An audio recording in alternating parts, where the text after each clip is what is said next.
Well, hello, and a warm welcome back to another week on my allotment. And the welcome is the only thing around here that's warm.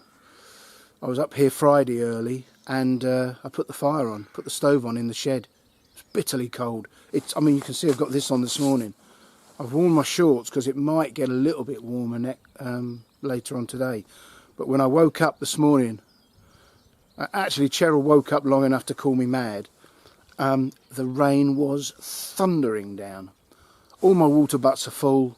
You know, obviously some crops are enjoying all this wet weather. Others are not. But I will spend the day, as I always do, wandering the plot aimlessly, looking for jobs to do. But while I do that, you're very welcome.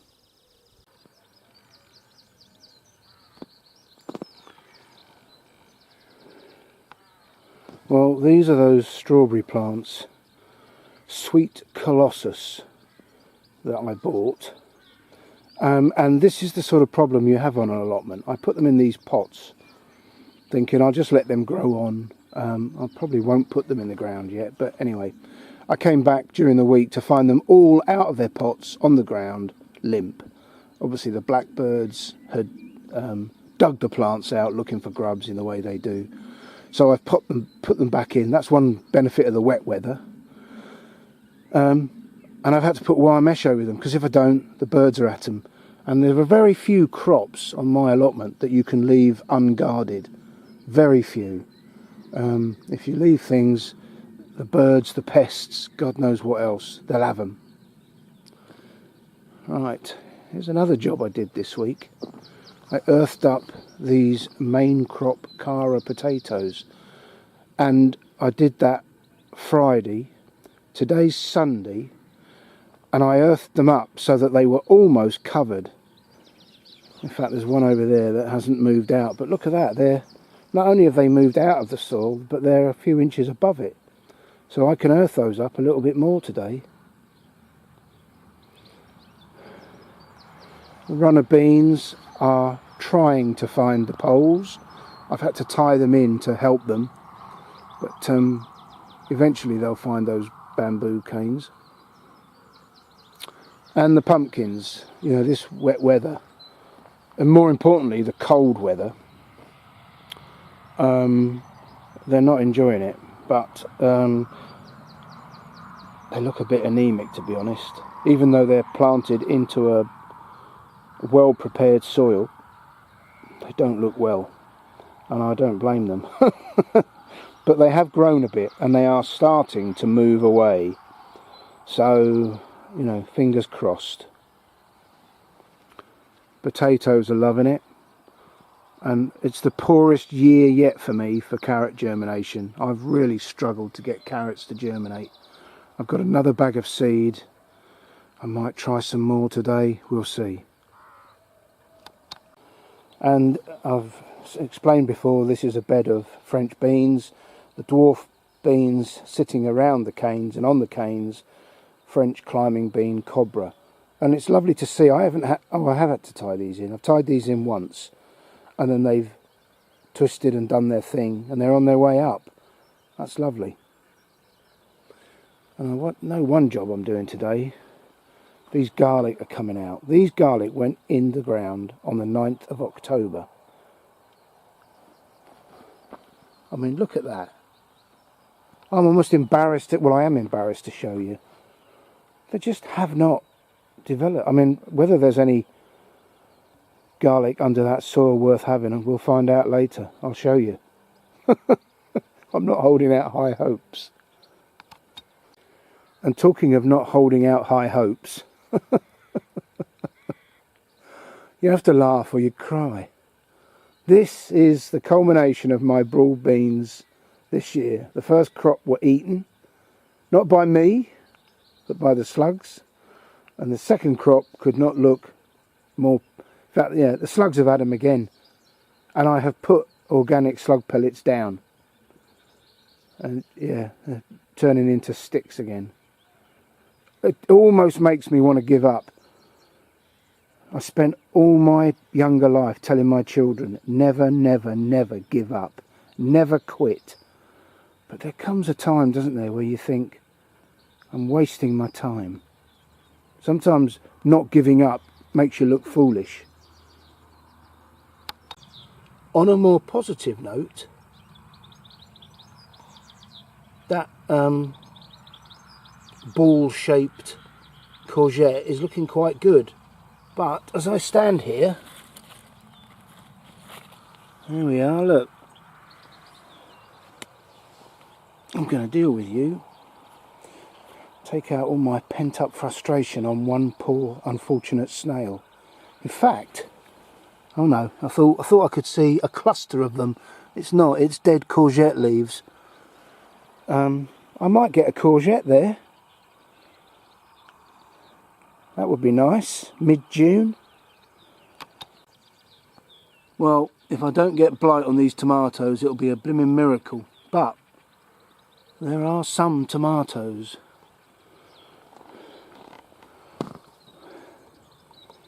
I don't know how they're managing to cope. I won't have to water them, I know that. And these peas, there's me saying the peas are loving the rain. They don't look particularly well. I don't know why that is. The others are growing so thick and bushy that they're over the paths. But this row, just, you know, I don't know. Sometimes you can't explain things. And here's the other bed of garlic. I suppose that could come out now. It's so badly rusted. There's almost no green growth on it at all. What a year. That looks awful, doesn't it? This courgette plant's doing well. Soleil. The yellow courgette. Might get a crop off of that in the next week.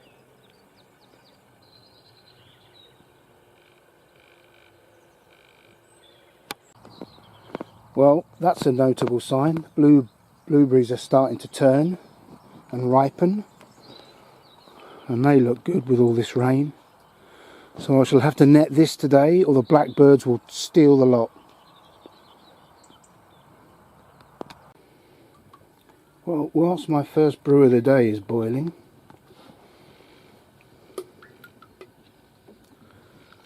I think there's a risk that we might see the sun today.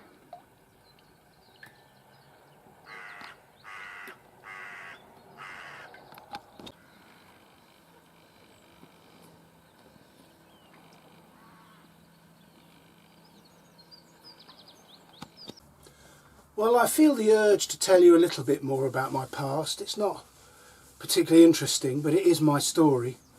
And I've mentioned before, you know, I've got these pictures around me. It's only a fraction of what I've got. But I came to Chepstow to the Army Apprentice College when I left school at 16. And I did a 2-year apprenticeship in mechanical engineering. And I thoroughly enjoyed it and I excelled. The army was just the right fit for me. And at the end of the 2-year apprenticeship as a boy soldier, I had my qualification and my basic training, and we could put in our preference of posting. And I, like a few others, decided to go to the Royal Engineer Commandos, who are attached to the Royal Marines. The Royal Marines, you know, they're seaborne troops. They are the armed wing of the Royal Navy. They have particularly high standards. And of course, when they go to war, they need supporting troops, artillery, engineers, signals and so on, to come with them because they can't do all the different jobs. And the people who go with them need to be as fit and as strong and as motivated as them. So you have to go on the All Arms Commando course. So I went in 1982 down to Plymouth and did the commando course, and I passed it. And I served with the commandos from 1982 to 1987. And in 1987 I thought, I think it's time I tried something else. I thoroughly enjoyed being with the commandos in Plymouth, but I felt the need to expand my horizons. And I was very lucky that Cheryl, my wife, we had one child by then, David. She supported me and she was looking forward to going somewhere different. And I'd heard all sorts of contrasting stories about the British Army on the Rhine, BAOR. And I thought I would like to give that a go. So we went out to Germany, to a place called Hameln, which is known as the Pied Piper town. You'll have heard of it. beautiful part of Germany. And again, I thoroughly excelled out there. I took my standards that the Marines had taught me out to Germany, and you know, I did very well. My standards were higher, like many that served with commando and para forces. So it stood us in good stead. But and Germany was a fascinating place to be. Of course, we were the first and last line of defence between the Warsaw Pact during the Cold War and the UK. So we did a lot of time on exercise. We spent a lot of time bridge building and so on and so forth, minefield laying. You know, yeah, it was a fascinating, highly professional place to work. And of course, we were in Germany. It was a very interesting and beautiful country. On the whole, the locals were friendly, on the whole. Anyway, there's no doubt there was a drinking culture in Germany. They used to have a happy hour every Friday. It was compulsory. Even if you didn't drink, you had to go along to the squadron bar. And it sort of made sense. It gave blokes the chance to let off steam in a military environment where they weren't going to cause trouble with the locals. And I remember one particular incident. We were in the squadron bar. There's about 200 men in there. And things were really, you know, kicking off for the weekend. Everybody was very, very lubricated. And there's a big, vast German solid door to the squadron bar. And the door creaked open and in came a wife. And she had a plate and another plate on top. It was obviously somebody's dinner. And the whole squadron bar went quiet and looked over at this young woman. And she found her husband in the crowd and walked up to him and threw this plate, which hit him full in the chest. And this lovingly prepared dinner fell to the floor and all over him. And everyone went hushly quiet. And she uttered some expletives at him in a hysterical voice and turned and walked out the bar and slammed the door behind her. And that was the first moment when anyone dare speak. And the whole squadron bar went, woo! What brave men we were. And she opened the door again and stuck her head in and we all went and then she slammed it and left. Yeah, all those men willing to lay down their lives for their country, but we wouldn't take on a wife. And when I got home, I relayed the story, and I remember saying to Cheryl, you know, in the future, as in the past, I will let you down and, you know, drink too much. But please, whatever you do, never, ever embarrass me like that. Yeah, poor fella. You know, you might argue he deserved it. Yes, happy times. So some things are enjoying the wet, cool weather, particularly spinach. We eat a lot of spinach. Actually, we drink our spinach in our smoothies. So I've told Cheryl that no, don't buy any more bags of spinach. We'll be cropping our own in a matter of days. I'll be able to pick the lower leaves off of those. And we'll be using our own spinach, which is great. Another crop that's doing well is the spring onions. I grow those to put in our potato salad, and they're just about getting to the right point. I'll be cropping potatoes in the next week. I'll tell you something I have real trouble growing, and that's radish.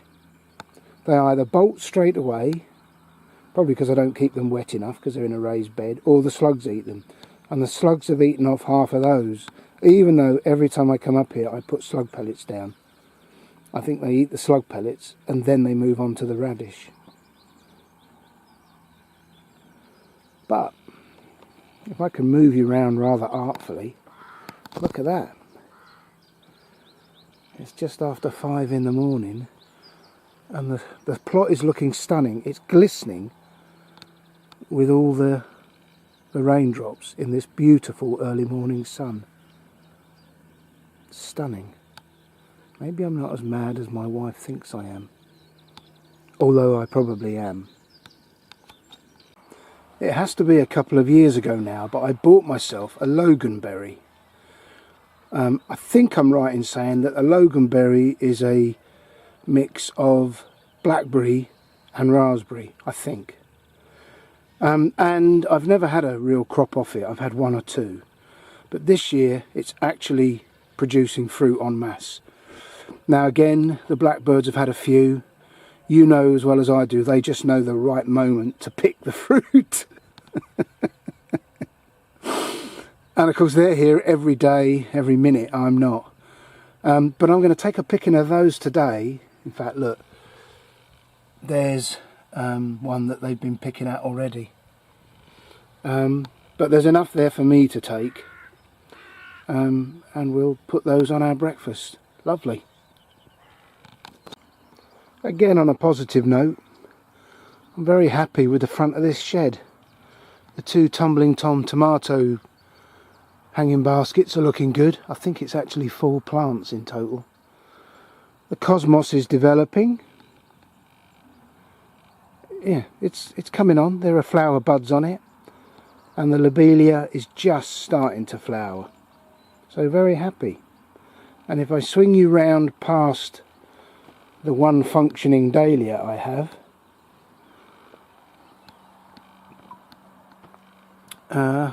the other shed is looking good too, with those hanging baskets, and the kiwi that doesn't fruit but grows like crazy. Yeah, it's nice to see. Well, if there's one thing this year's teaching me, it's that you've got to search for the positives. It's very easy to get slightly depressed about, you know, the crops that you're losing. But for every one that you lose, there's a one that's flourishing, and so it is with this bed of leeks right up by the sheds. Again, I'm going to tempt fate here, stick my neck out. Unusually, I haven't lost a single one. You know, you can see by the grid that they're all still there. Now, it's very early days for leeks, but I'll take that right now.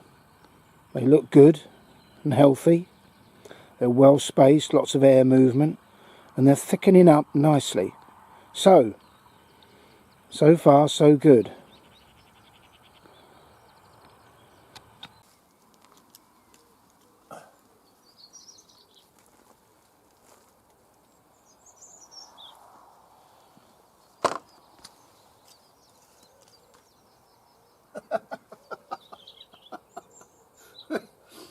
Oh, that's going straight in the compost heap. Oh dear. Well, I have to say, not one of my finest allotmenting hours.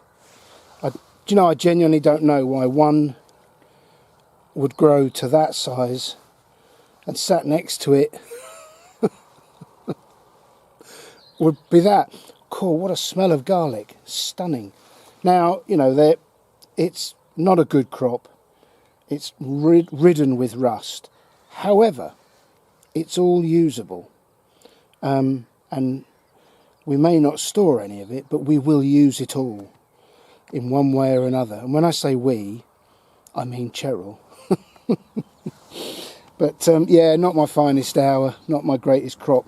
I wonder if it's to do with not getting the cold winters anymore.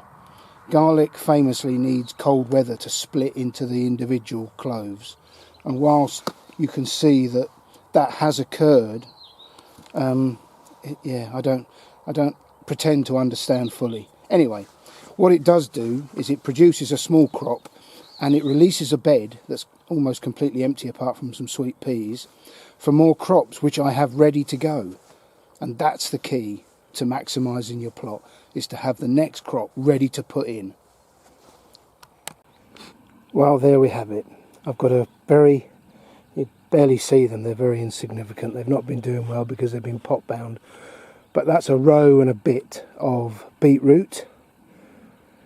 And then I've put the last of my runner bean plants in on a new wigwam, which leaves me this for, it'll either be more beetroot, or I've got chard in the greenhouse, and I've got some Swedes. I was after Marianne because it's club root resistant, but I couldn't find any in the shops, and I know I can order them online, but I bought, I think it's called Best of All. And so with that, let's cut away momentarily and have a look at the greenhouse.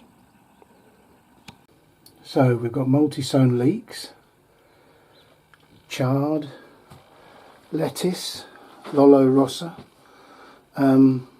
kale, Nero de Toscana, and there's the Swedes, celery. I've got some more basil and lettuce.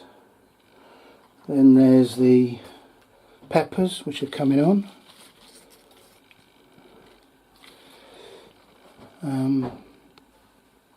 Cucumbers, and then tomatoes. And quite interestingly, there's a tigerella, very distinctive because of the stripes, even though it's only green yet. And we're already using the basil.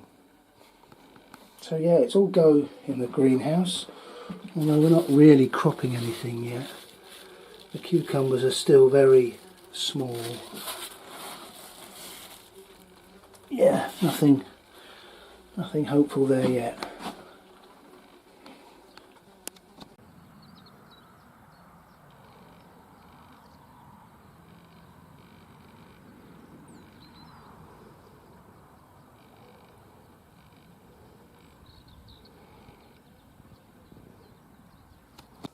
Well, as is usual, I think what your life is lacking is some completely useless information. So, in no particular order, in 2008, 2 pigeons at an Iranian nuclear facility were arrested for spying. There's a street in Leeds called Cavalier Approach. I love that. In 2003, the Tate announced that 2 Turner paintings of Venice were actually of Portsmouth. This is the best. Dockyard oyster is a phrase used in Portsmouth to describe a gob of phlegm on the pavement. Hope you're not eating. Wounds sustained during the day heal twice as quickly as those sustained at night. Bangladesh is home to the world's only specialist diarrhea hospital. 1 in 3 people in Britain admitted to hospital as an emergency have at least 5 illnesses. The 911 or 911 emergency number used to be spoken as 911, but it was restyled as 911 to avoid people wasting time looking for the 11 button. In 2017, Frankfurt police found a car belonging to a 76-year-old man who had forgotten where he parked it 20 years earlier. Wow. Pittsburgh police classify condoms as instruments of crime to help them prosecute sex workers. Surely you should be prosecuting the men that... I don't know. Chinese street barbers shave the inside of customers' eyelids. Ugh. 20/20 vision is not perfect, it's just normal. Your eardrums move in sync with your eyeballs, but nobody knows why. The Isle of Man was the first place in the world to give votes to women and under 18s. See, it's your fault. Just joking.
Well, it's a bit rough and ready, and as the stuff starts to flatten out and droop, I will spread it out a little more neatly and flatten it a bit more.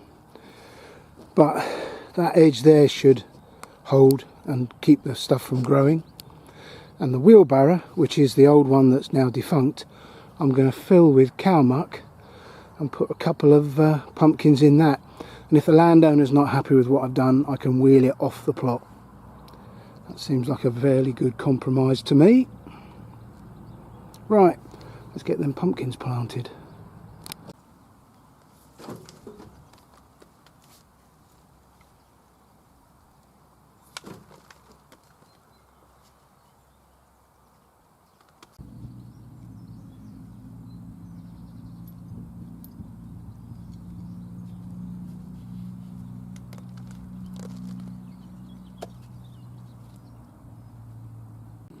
Well, it's my usual Heath Robinson affair, but that's another 2 pumpkin plants in the ground, in a manner of speaking. And what's also interesting is that there's a tiny bit of soil out of a pot, but other than that, they are planted direct into not old cow muck. And of course, the perceived wisdom is if you plant into fresh cow muck, it'll burn the roots. So we shall see. Let's bust those myths, or find out they're true, either way. So I've got 3 more pumpkin plants that I haven't got in the ground yet. I've got a feeling rather than put them here, I'm going to take them over to the huge cow muck pile we've got, which is now growing weeds on the outside of it, and plant them direct into the very top of that pile. Hopefully people will see that they are proper plants and leave them alone, and we'll see. That's my plan at the moment, but I'm happy with that. And it's also helping to keep weed seeds off my plot.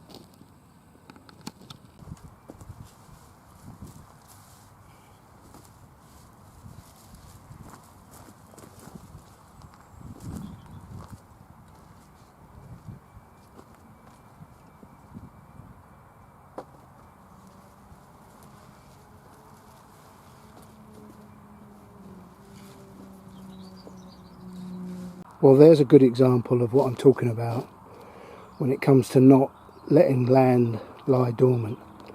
So I've managed to pick 2 of those Romanesco cauliflowers. I've weeded the bed, put a few more organic slug pellets back down, and in their place I've put 2 more club root resistant cauliflowers. So yeah, as the crops come out, something goes straight in. That's the key. Well, I think that's a significant moment. That's the first genuine harvest I've taken home. Particularly pleased obviously with the cauliflower, because as I've said many times before, I find those the hardest things to grow successfully and the most satisfying when it works. And the Romanesco are particularly attractive. Although neither of those are particularly good specimens, they'll still be good to eat. And it's a bit like that with the garlic. The garlic's quite ugly to look at, but it's perfectly functional, and it's about as healthy as food gets. So very happy. Well, what a super day. The weather's been kind, unusually. I've managed to get so much done. I really do feel I've made a difference today.